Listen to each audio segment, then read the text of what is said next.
ಈಗಾಗಲೇ ಅಗತ್ಯ ವಸ್ತುಗಳ ಬೆಲೆ ಏರಿಕೆಯಿಂದ ತತ್ತರಿಸಿರುವಂತಹ ರಾಜ್ಯದ ಜನರಿಗೆ ಹಾಲಿನ ದರ ಏರಿಕೆ ಶಾಕ್ ಹೊಡೆದಿದೆ. ಸಚಿವ ಸಂಪುಟದಲ್ಲಿ ಹಾಲಿನ ದರ ಏರಿಕೆಗೆ ಗ್ರೀನ್ ಸಿಗ್ನಲ್ ಸಿಕ್ಕಿದೆ. ಹಾಲು ಒಕ್ಕೂಟ ಹಾಗೂ ರೈತರಿಂದ ಹಾಲು ದರ ಹೆಚ್ಚಳಕ್ಕೆ ಬೇಡಿಕೆ ನಿರಂತರವಾಗಿ ಹೆಚ್ಚಿದ ಹಿನ್ನೆಲೆ ಪ್ರತಿ ಲೀಟರ್ ಹಾಲಿಗೆ 4 ರೂಪಾಯಿ ಹೆಚ್ಚಳ ಮಾಡಲಾಗಿದೆ. ಹಾಲಿನ ದರ ಏರಿಕೆಗೆ ಸಚಿವ ಸಂಪುಟ ಕೂಡ ಒಪ್ಪಿಗೆಯನ್ನು ಸೂಚಿಸಿದೆ. ಪ್ರತಿ ಲೀಟರ್ ಹಾಲಿನ ಬೆಲೆ 1 ಅಲ್ಲ 2 ಅಲ್ಲ 4 ರೂಪಾಯಿ ಹೆಚ್ಚಿದೆ. ಹಾಲಿನ ದರ ಹೆಚ್ಚಳಕ್ಕೆ ಜನರು ಆಕ್ರೋಶವನ್ನು ಹೊರಹಾಕ್ತಿದ್ದಾರೆ. ಈಗಾಗಲೇ ಸಾರಿಗೆ, ಬಸ್ ದರ, ವಿದ್ಯುತ್, ಮೆಟ್ರೋ ಪ್ರಯಾಣ ದರಗಳು ಕೂಡ ಏರಿಕೆಯಾಗಿದ್ದು ಹಾಲಿನ ದರ ಏರಿಕೆಯು ಕೂಡ ಜನರಿಗೆ ಗಾಯದ ಮೇಲೆ ಬರೆ ಎಳೆದಂತಾಗಿದೆ. ಹಾಗಿದ್ರೆ ಹಾಲಿನ ದರ ಏರಿಕೆ ಬಗ್ಗೆ ಮುಖ್ಯಮಂತ್ರಿ ಸಿದ್ದರಾಮಯ್ಯ ಅವರು ಇಂದು ಪಶುಸಂಗೋಪನಾ ಸಚಿವ ಕೆ ವೆಂಕಟೇಶ್, ಕೆಎಂಎಫ್ ಅಧ್ಯಕ್ಷ ಭೀಮಾ ನಾಯಕ್ ಹಾಗೂ ಉನ್ನತ ಅಧಿಕಾರಿಗಳ ಜೊತೆ ಸಭೆ ನಡೆಸಿದರು. ಈ ಸಭೆಯಲ್ಲಿ ಹಾಲಿನ ದರ ಏರಿಕೆ ಬಗ್ಗೆ ತೀರ್ಮಾನವನ್ನು ಕೈಗೊಳ್ಳಲಾಗಿದೆ.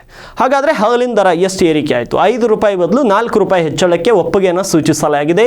ಕೆಎಂಎಫ್ ಸಲ್ಲಿಸಿರುವಂಥ 5 ರೂಪಾಯಿ ಹಾಲಿನ ದರ ಏರಿಕೆ ಬದಲು ಪ್ರತಿ ಲೀಟರ್ಗೆ 4 ರೂಪಾಯಿ ದರ ಹೆಚ್ಚಳ ಮಾಡಲು ಈ ಸಭೆಯಲ್ಲಿ ಒಪ್ಪಿಗೆಯನ್ನು ನೀಡಲಾಗಿದೆ. ಇನ್ನು ಮುಂದೆ ಪ್ರತಿ ಲೀಟರ್ ಹಾಲಿನ ದರ 4 ರೂಪಾಯಿ ಹೆಚ್ಚಳವಾಗಲಿದೆ. ಹಾಗಿದ್ರೆ ಈ ಹೊಸ ಹಾಲಿನ ದರ ಹೇಗಿರಲಿದೆ?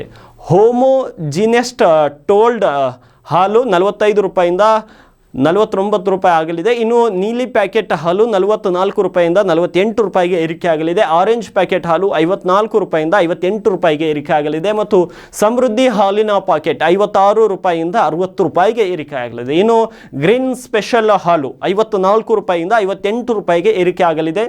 ನಾರ್ಮಲ್ ಗ್ರೀನ್ ಹಾಲು 52 ರೂಪಾಯಿಯಿಂದ 56 ರೂಪಾಯಿಗೆ ಏರಿಕೆ ಆಗಲಿದೆ. ಇನ್ನು ಮೊಸರಿನ ಬೆಲೆ ಕೂಡ ಏರಿಕೆ ಆಗಿದ್ದು 50 ರೂಪಾಯಿ ಇದ್ದ ಪ್ರತಿ ಲೀಟರ್ಗೆ ಇವಾಗ 54 ರೂಪಾಯಿ ಕೊಟ್ಟು ನಾವು ಆ ಮೊಸರನ್ನು ತೆಗೆದುಕೊಳ್ಳುವಂತಹ ಪರಿಸ್ಥಿತಿ ರಾಜ್ಯದಲ್ಲಿ ನಿರ್ಮಾಣವಾಗಿದೆ. ಆದರೆ ರಾಜ್ಯ ಸರ್ಕಾರ 5 ರೂಪಾಯಿ ಕೆಎಂಎಫ್ ಬೆಲೆ ಏರಿಸಬೇಕು ಅಂತ ಮನವಿ ಮಾಡಿತ್ತು. ಆದರೆ ರಾಜ್ಯದಲ್ಲಿರುವಂತಹ ರಾಜ್ಯ ಸರ್ಕಾರ ಜನರ ಹಿತದೃಷ್ಟಿಯಿಂದ ಒಂದು ಮಹಾನ್ ಕಾರ್ಯಕ್ಕೆ ಮುಂದಾಗಿ 1 ರೂಪಾಯಿಯಷ್ಟು ದರವನ್ನು ಕಡಿಮೆ ಮಾಡಿ 4 ರೂಪಾಯಿಯನ್ನು ನಿಗದಿ ಮಾಡಿದೆ. ಕೆಎಂಎಫ್ನವರು ಸಲ್ಲಿಸಿದ್ದು 5 ರೂಪಾಯಿ, ಆದರೆ ರಾಜ್ಯದ ಮಹಾನ್ ಘನ ಸರ್ಕಾರ 1 ರೂಪಾಯಿ ಕಡಿಮೆ ಮಾಡಿ ಅಂದರೆ 4 ರೂಪಾಯಿ ಹೆಚ್ಚಳ ಮಾಡಿ ತಮ್ಮ ಆದೇಶವನ್ನು ಹೊರಡಿಸಿದೆ. ಹಾಗಾಗಿ ರಾಜ್ಯದಲ್ಲಿ ಈಗಾಗಲೇ 2 ಬಾರಿ ಹಾಲಿನ ದರ ಪರಿಷ್ಕರಣೆಗೊಂಡಿದೆ ಒಂದೇ ವರ್ಷದಲ್ಲಿ ಅನ್ನೋದು ಗಮನಾರ್ಹ.